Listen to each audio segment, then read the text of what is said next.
Bueno, pues ya está. Bueno, muy buenos días o ya tardes a todos. Ante todo, me gustaría expresar el pésame del Grupo Parlamentario Popular a la familia de Mario Vargas Llosa, no solamente un coloso de las letras, sino también un gigante moral y un español ejemplar. Una persona que ha defendido España y la libertad y nuestra Constitución con inteligencia, con coraje, con enorme valentía y generosidad. Y queríamos expresar desde aquí, como digo, nuestro pésame a sus hijos, a su familia, y decir que nosotros también nos sumamos a ese luto. Y a partir de ahí, bueno, vamos a hacer una valoración de esta semana y particularmente de lo que ha sucedido en el día de hoy, ¿no? Pues hasta la Semana Santa se convierte en una ciénaga gracias al Partido Socialista. Hace unos días tuvimos el último informe de la Guardia Civil, que apunta que la mujer del presidente del Gobierno pudo favorecer el rescate de Air Europa. Este lunes, la escort, que todos los españoles le pagábamos al ex hombre fuerte del Partido Socialista del Gobierno, señor Ábalos, se negó a declarar en el Senado, pero se ratificó en todo lo que dijo ante el Tribunal Supremo.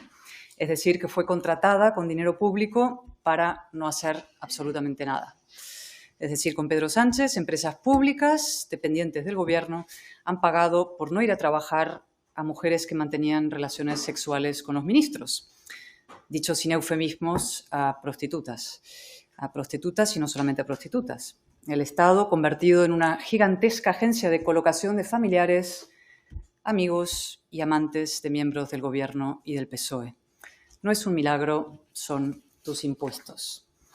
Esta semana también hemos conocido que, según los trabajadores del Parador de Teruel, el entonces ministro más poderoso del Gobierno y mano derecha del señor Sánchez, organizó una juerga salvaje en sus instalaciones, también con prostitutas, una gran afición de este Gobierno tan feminista.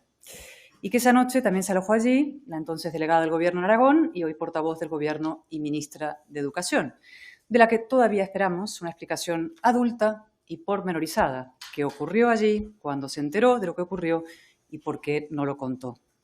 Y finalmente, lo de hoy, que son dos novedades estelares. Primera, el Consejo de Europa denuncia que el Gobierno no ha aplicado de manera satisfactoria ninguna de sus 19 recomendaciones sobre la lucha contra la corrupción y la integridad en la Administración. Además, le insta a hacer público el informe porque el Gobierno lleva bloqueándolo meses y meses. Será la célebre transparencia de la que se jacta el Gobierno, es decir, la opacidad, otra forma de corrupción. Es un informe demoledor.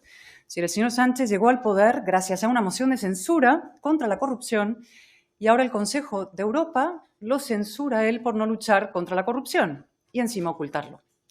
Pero claro, ¿cómo va a luchar contra la corrupción un gobierno que la practica?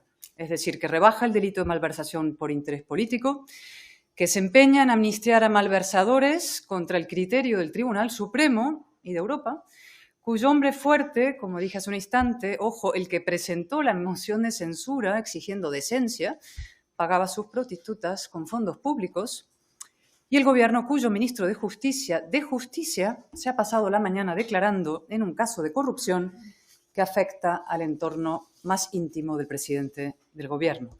Fíjense qué oportuna coincidencia y qué retrato demoledor de la hipocresía y la descomposición del Gobierno.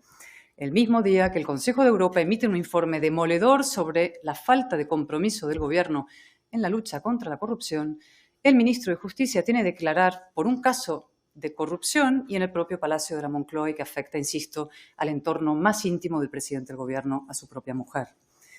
Esto último es probablemente lo peor que ha ocurrido esta semana, pero estamos a miércoles, es decir, todavía hay tiempo, ¿no?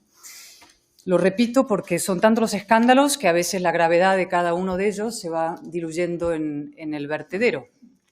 Un juez ha tenido que desplazarse a la Moncloa para tomar declaración al ministro de Justicia en un caso de corrupción, y no cualquier caso de corrupción, sino uno que afecta al entorno más íntimo del presidente del Gobierno, a su propia mujer. Es decir, una vez más, el Palacio de la Moncloa, sede de la presidencia del Gobierno, convertida en una sala de interrogatorios. Sánchez quería pasar a la historia y, desde luego, ya lo ha conseguido. Nunca antes se había producido este esperpento y por partida doble. Es decir, el pasado mes de julio, como saben ustedes, fue el propio Sánchez el que tuvo que declarar sobre las lucrativas actividades de su mujer, y hoy ha sido el ministro de Presidencia, Justicia y Relaciones con las Cortes. El señor Bolaños tenía que explicar por qué fichó con dinero público a una presunta asesora que luego se dedicó a ayudar a Begoña Gómez en sus lucrativos negocios privados. Por ejemplo, exigiendo patrocinios a empresas del IBEX para una cátedra que la mujer del presidente dirigía sin ni siquiera ser licenciada. Es impresionante. Es decir, por resumir, el señor Bolaños debió explicar esta mañana por qué los españoles pagamos con nuestros impuestos no solo las asistentes sexuales de los ministros, sino también las asistentes lucrativas de la mujer del presidente del gobierno. Suponemos que el señor Bolaños habrá dicho la verdad por una vez en su vida, porque era su obligación como testigo, ¿no? Entendemos que esto le habrá supuesto un esfuerzo gigantesco, porque el señor Bolaños tiene con la verdad una relación de íntima hostilidad. No se rozan ni por accidente. Y del mismo modo, suponemos que no habrá llamado al juez prevaricador a la cara, como tantas veces ha hecho. Y tenemos una lista larguísima de los ataques del señor Bolaños y de otros ministros al juez Peinado y a otros jueces. Al juez Peinado el señor Bolaños le ha dicho de todo.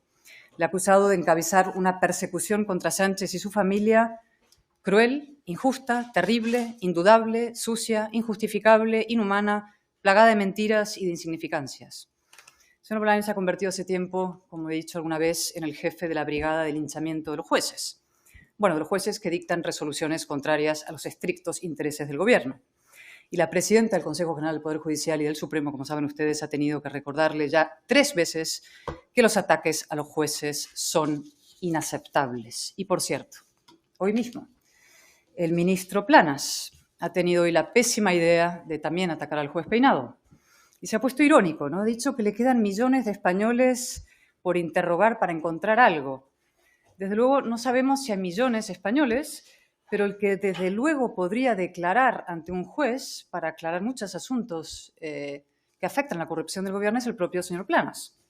Traxa, como saben ustedes, que contrataba prostitutas a costa del erario y a favor de los ministros, depende de su ministerio, directamente, del ministerio del señor Planas. Con lo cual, el señor Planas puede colaborar con la justicia en vez de linchar a los jueces. En cuanto a las declaraciones del señor Marlaska, francamente dan pena, ¿no? Una persona que ha sido juez, pues uno llega a la conclusión, no es que haya perdido la dignidad, es que quizás nunca la tuvo, ¿no? En todo caso, la clave hoy es la siguiente, ¿no? Como a los gobiernos hay que juzgarles por sus propios estándares éticos, nos vemos moral y políticamente compelidos a pedir la dimisión del señor Bolaños.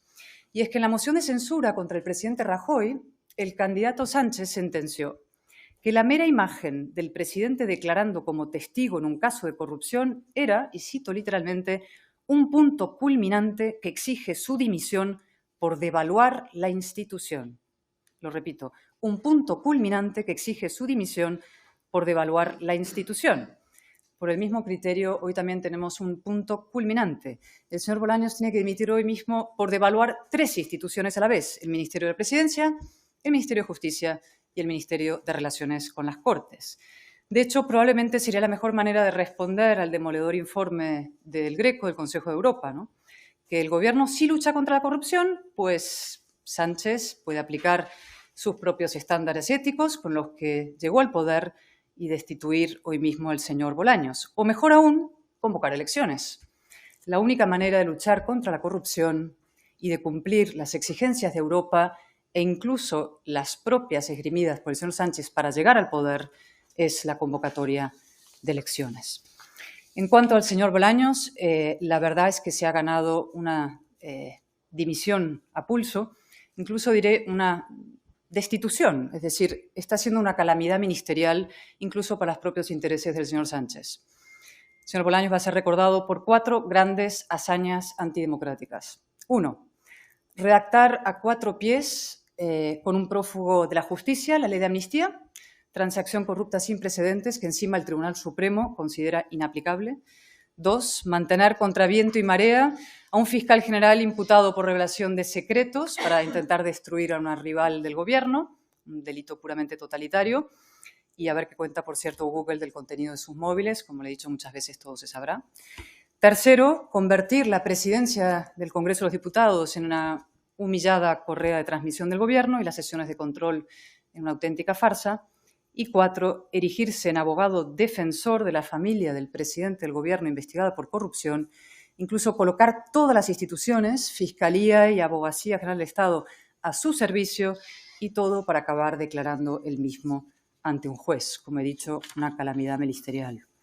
La foto del señor Bolaños hoy ante el juez peinado es la viva imagen de su propio fracaso y de la degradación democrática española, de ese proceso que nos lleva de democracia plena a democracia fallida. El gobierno ha declarado la guerra a los contrapesos democráticos, jueces, medios críticos, oposición, pero la buena noticia, y siempre hay que acabar con una buena noticia, y es muy importante esta buena noticia para todos los españoles, es que esos contrapesos democráticos no se rinden. Los jueces actúan, los medios investigan y la oposición denuncia. Muchas gracias.